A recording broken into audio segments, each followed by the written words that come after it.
Gembel, ngapain lo di sini ya? Dari dulu kok masih miskin aja, pulang aja kamu gembel.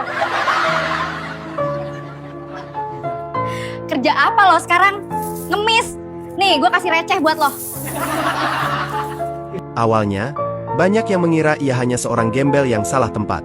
Ia dicemooh, ditertawakan, bahkan dihina habis-habisan oleh para alumni sukses yang hadir.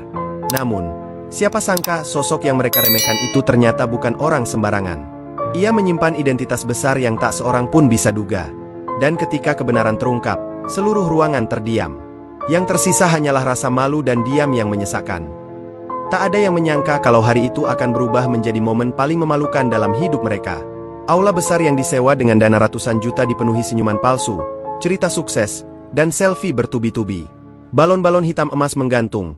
Papan besar bertuliskan, reuni 20 tahun angkatan 2005 SMA Nusantara, berdiri megah di tengah ruangan.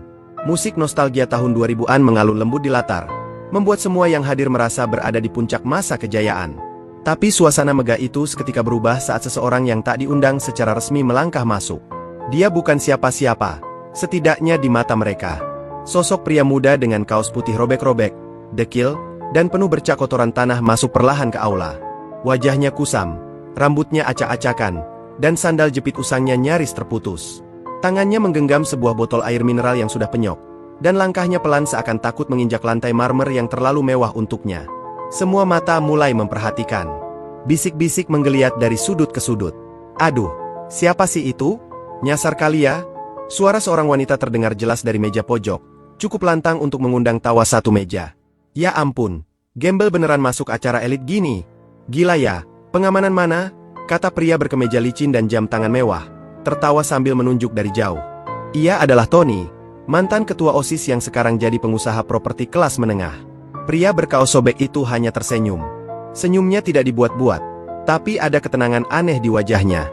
Ia berjalan pelan menuju meja registrasi, tapi dihentikan oleh seorang panitia perempuan yang wajahnya dipenuhi riasan tebal. Maaf, Mas. Ini acara alumni. Undangan mana? Katanya sinis.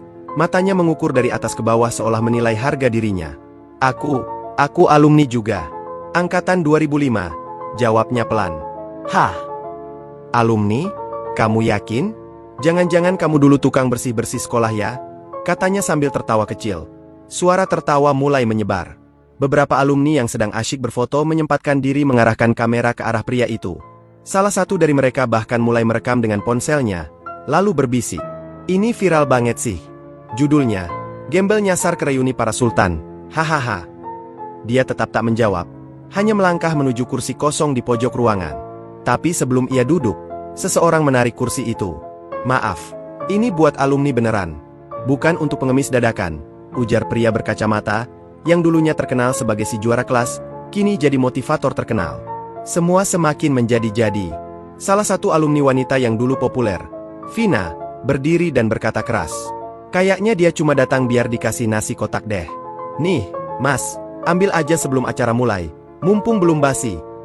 Ia melemparkan kotak nasi ke arah pria itu, yang hanya menunduk pelan dan memungutnya dengan tenang. Tak ada satupun dari mereka yang mengenali pria itu. Tak ada yang sadar bahwa di balik kaos putih sobek itu tersembunyi rahasia besar. Sebuah kejutan yang akan mengubah wajah semua yang hadir malam itu. Tapi untuk saat ini, mereka masih tertawa. Tanpa tahu, bahwa tawa merekalah yang sebentar lagi akan menjadi kenangan paling menyakitkan dalam hidup mereka. Tawa tak berhenti. Pria berkaos putih sobek itu akhirnya duduk di kursi paling pojok dekat dispenser. Kursi plastik biasa yang sengaja disiapkan untuk panitia, bukan tamu. Tapi baginya, itu cukup. Ia hanya ingin melihat wajah-wajah lama yang dulu pernah satu kelas, satu lorong, satu halaman upacara. Tapi yang ia lihat hari ini, bukan teman. Yang ia lihat hanyalah topeng-topeng congkak yang menari dalam kemewahan palsu. Guys, lihat deh. Si gembel itu ngambil air mineral. Gak tahu malu ya, numpang minum pula. Teriakan itu datang dari Melissa, wanita yang dulunya ratu sekolah, sekarang jadi selebgram setengah gagal yang hobinya pamer endorse dan nyinyir di kolom komentar orang. Yang lain tertawa. Salah satu pria berbadan besar, bernama Rio, dulu tukang bolos, sekarang katanya punya showroom mobil, ikut berseru. Bro, mau gue beliin baju gak tuh? Atau lo emang pengen masuk TV dulu baru kita bantu? Dia menepuk-nepuk pundak pria berkaos sobek itu, keras, meremehkan, lalu pergi sambil terkekeh.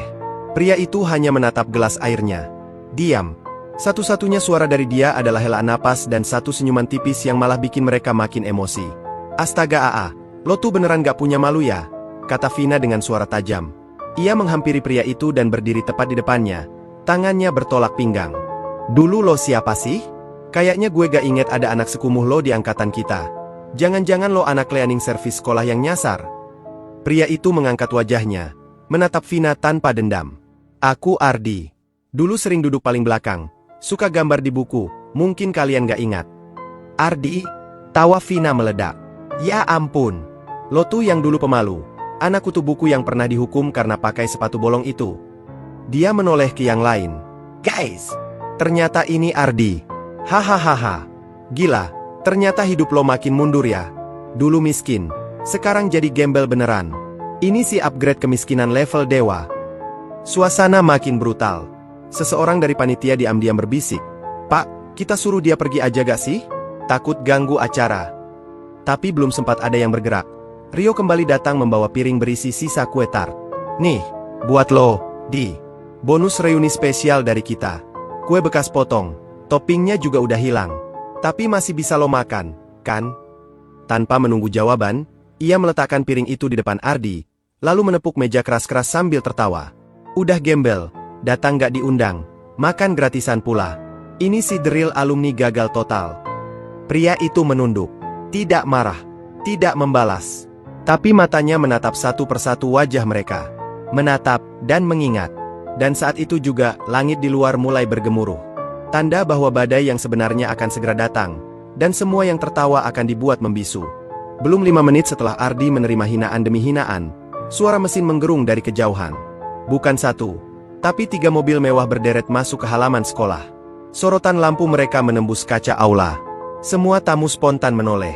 1 Rolls-Royce Phantom hitam pekat. 2 unit Alphard hitam mengikut di belakangnya.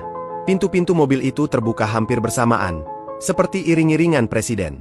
Dari mobil pertama, turun seorang pria setengah baya mengenakan setelan jas rapi, diikuti 2 orang bertubuh tinggi besar berpakaian hitam formal dan menggunakan AirPC di telinga mereka. Dari mobil lain, menyusul beberapa staf membawa koper hitam dan map dokumen tebal. Panitia di pintu masuk panik. Salah satu dari mereka langsung mendekati orang yang turun dan bertanya, "Maaf, Anda siapa ya? Ada perlu apa ke acara reuni ini?" Salah satu pria berjas itu menjawab singkat, tegas, dan membuat semua kepala langsung berpaling. "Kami utusan dari Pak Ardi. Beliau sudah di dalam ruangan, bukan?" Pak Ardi. 2 kata itu bergema di udara seperti petir menyambar. Semua orang menoleh cepat ke arah pria berkaos putih robek yang duduk tenang di pojok aula. Ardi perlahan berdiri. Matanya menatap ke arah mobil yang datang, lalu melangkah pelan keluar aula. Vina melotot. Tony terdiam. Rio bahkan menahan napas. Pak Ardi? Gembel itu?" Bisik Rio nyaris tak terdengar. Salah satu panitia perempuan langsung membuka map hitam yang dibawa utusan tadi. Di dalamnya, tertera bukti transfer dana, ratusan juta, dari PT Ardi Suryana Corp, untuk mendanai penuh acara reuni hari itu. Logo perusahaan properti besar terpampang jelas di bagian atas.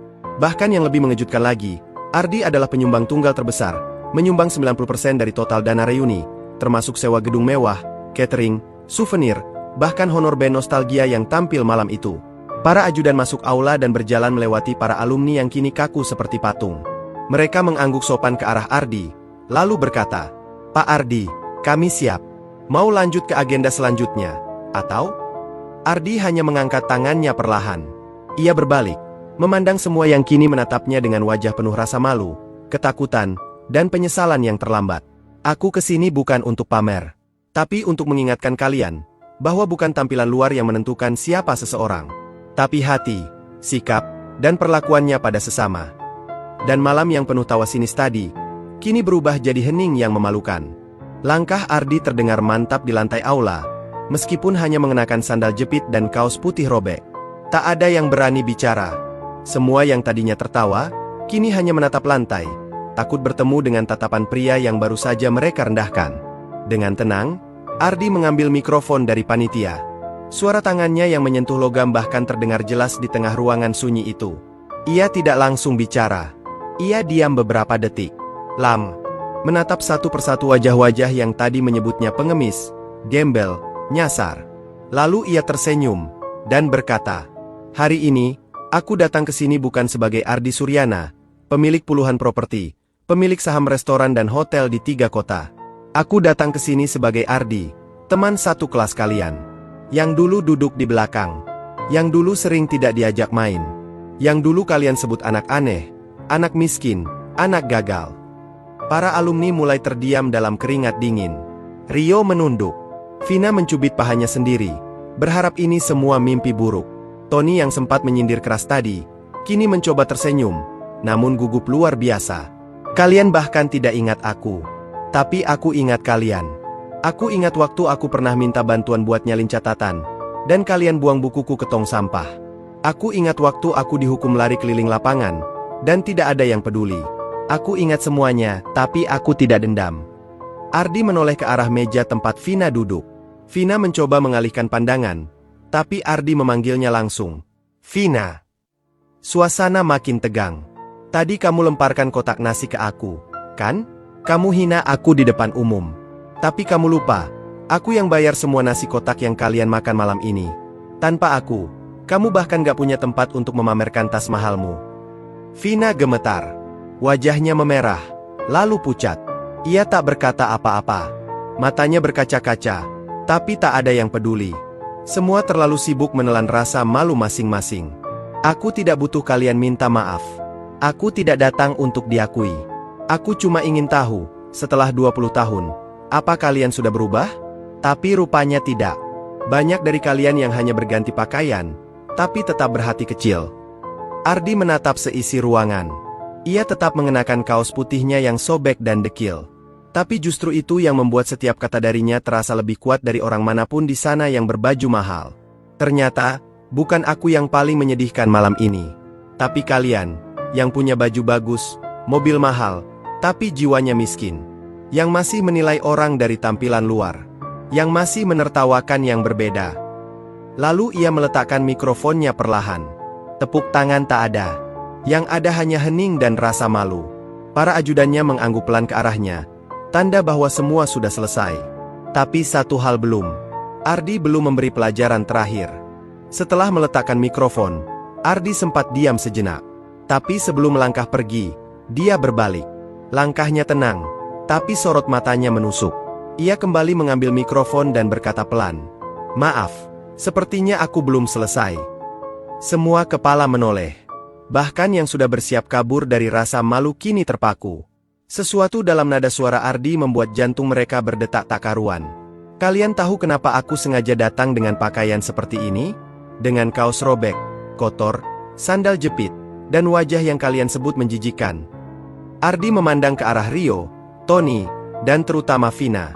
"Karena aku ingin tahu, apakah setelah 20 tahun, teman-temanku sudah menjadi manusia. Bukan hanya orang dewasa yang bisa beli mobil dan baju mahal." Ia melangkah ke tengah ruangan. Suara hak sepatu para wanita yang tadi berdentang kini lenyap. Tak ada yang berani bergerak. "Hari ini, aku bukan ingin diuji. Tapi aku yang menguji kalian. Dan kalian gagal. Kalian mempermalukan orang yang kalian anggap lebih rendah. Kalian menertawakan penderitaan. Kalian menginjak harga diri orang yang hanya ingin duduk bersama mengenang masa lalu." Beberapa orang mulai menunduk. Salah satu panitia wanita bahkan menitikkan air mata. Tapi Ardi tidak berhenti. "Aku jadi bertanya-tanya, kalau aku benar-benar gembel, apa kalian tetap akan membiarkanku dihina begitu? Atau lebih buruk lagi, kalian akan mengusirku dan bilang aku najis?" Tiba-tiba, Ardi menoleh tajam ke arah Tony. "Kamu, Ton, dulu paling lantang bilang, kita angkatan paling solid. Tapi hari ini kamu yang paling keras menghina. Solid untuk apa? Untuk saling injak satu sama lain." Tony menunduk. Tak ada satu patah kata pun keluar dari mulutnya. Ia memeluk map di pangkuannya erat, seolah ingin menutup wajah. "Vina," panggil Ardi, pelan tapi menghujam. "Kamu cantik, selalu populer. Tapi kamu kehilangan sesuatu, hati yang baik. Kamu lempar nasi ke aku seolah aku binatang. Tapi hari ini aku tahu, ternyata yang benar-benar kelaparan bukan aku, tapi kamu. Kelaparan pengakuan." Vina menangis, tapi Ardi tidak menoleh lagi padanya. Ia memandang ke seluruh ruangan. "Aku tahu, tidak semua dari kalian jahat. Beberapa masih tulus. masih rendah hati. Tapi yang lain, kalian telah memperlihatkan wajah asli kalian. Dan sayangnya, wajah itu lebih kotor dari kaosku hari ini. Ia meletakkan mikrofon kembali. Tak ada yang berani menyentuh atau berbicara. Ardi berbalik, melangkah pelan ke pintu aula.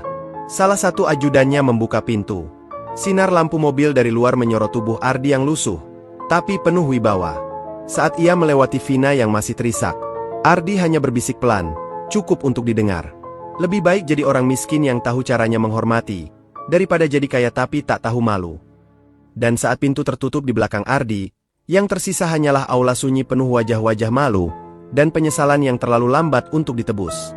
Setelah Ardi meninggalkan aula reuni dengan langkah tenang dan penuh wibawa, suasana ruangan tak kunjung pulih. Bukan karena kehilangan tamu utama, tapi karena seluruh isi aula telah dihantam kenyataan yang menyakitkan. Mereka baru saja mempermalukan seseorang yang jauh lebih mulia dari semua yang hadir. Tak ada yang berani berbicara. Musik dihentikan. Mikrofon dibiarkan mati. Foto-foto yang tadi sempat diunggah ke media sosial perlahan dihapus, satu persatu. Seolah semua ingin menghilangkan jejak betapa piciknya sikap mereka malam itu. Vina terduduk, menangis di kursinya. Tangannya gemetar saat membuka tas kecilnya, mencoba mencari tisu untuk menghapus air mata. Tapi tak ada yang bisa menghapus rasa malu yang kini menempel di wajahnya. Tas mahalnya tak lagi terasa mewah. Gaun brandednya kini tak lebih dari kain biasa. Rio berjalan terburu-buru keluar dari aula, tapi langkahnya berat. Setiap tamu yang ia lewati terasa seperti menatapnya penuh cemooh, padahal mereka sama-sama bersalah. Ia sempat ingin mengejar Ardi, ingin minta maaf, tapi langkahnya terhenti di parkiran.